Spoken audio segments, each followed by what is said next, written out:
காங்கிரஸில் ரோஷமுள்ள ஒரு காங்கிரஸ்காரன் கூட இதுவரை இதை கேள்வி கேட்பதற்கு வக்கில்லை, துப்பில்லை. சரி, காங்கிரஸுடைய தலைவர் செல்வ பெருந்தகை அவர் உண்மையான பிறவி காங்கிரஸ்காரர் இருந்தால் அவருக்கு அந்த உணர்வு இருக்கும், ரோஷம் இருக்கும், எல்லாம் இருக்கும். அவர் 5 கட்சி அமாவாசை, அதில் அவருக்கு அந்த ரோஷம் இருக்காது.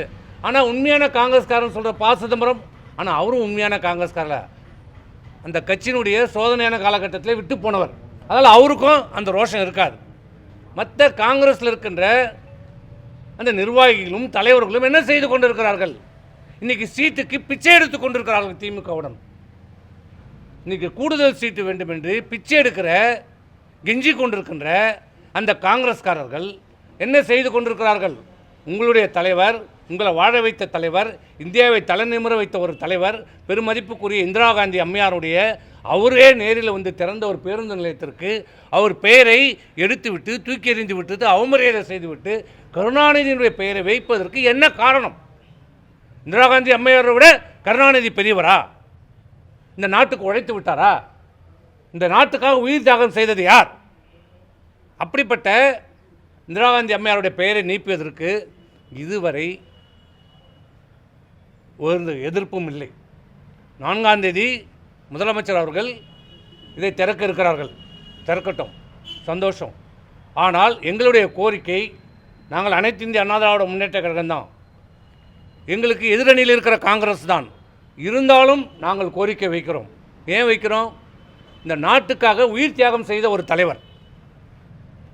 1000 கருத்து வேறுபாடுகள் இருக்கலாம், எல்லாருக்கும் கருத்து வேறுபாடு இருக்கலாம், அவங்களுடைய சில திட்டங்கள், கொள்கைகள் எல்லாருக்கும் கருத்து வேறுபாடு இருக்கிறது, இல்லை என்று சொல்லவில்லை.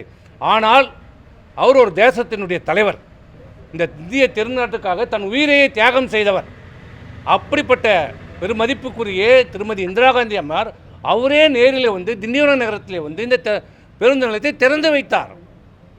அதனால்தான் நாங்கள் கேட்கிறோம், முதலமைச்சரை கேட்கிறோம், உங்கள் கூட்டணியில் இருக்கிற நீங்கள் அங்கம் வகித்து கொண்டிருக்கின்ற காங்கிரஸுடைய பெருந்தலைவர், நாங்கள் வேறு யாரையும் வைக்க சொல்ல, எங்கள் அம்மா பேர் வைக்க சொல்ல, எப்படி உங்கள் ஆட்சி வந்தவுடனே அம்மாவுடைய பெயரில் இருந்த ஒரே காரணத்துக்காக பல்கலைக்கழகத்தை நீங்கள் நீக்கினீர்களோ, எடுத்தீர்களோ, மூடினீர்களோ?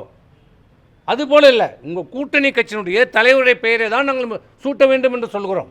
வேறு எந்த காரணமும் எந்த உள்நோக்கமும் கிடையாது, எந்த அரசியலும் கிடையாது எங்களுக்கு. ஆகவே காங்கிரஸ்காரர்களுக்கு ரோஷமும் இல்லை, சூடு சொரணை இல்லை. அவர்கள் கேட்க மாட்டார்கள். அவர்களுக்கு ஒரு சீட்டு பிச்சை போட்டால் போதும், எல்லாத்தையும் மறந்து விடுவார்கள். அந்த தலைவருக்கு இந்த கட்சியினுடைய உண்மையான தொண்டர் இல்லை, விசுவாஸ் இல்லை. நாளைக்கு வேறு எந்த கட்சிக்கு ஒன்றாலும் போவார். இது வரைக்கும் 5 கட்சி போயிட்டார், நாளைக்கு எந்த கட்சிக்கு போவார்னு தெரியாது. அவர்களிடம் எதிர்பார்ப்பது எந்த நியாயமும் இல்லை.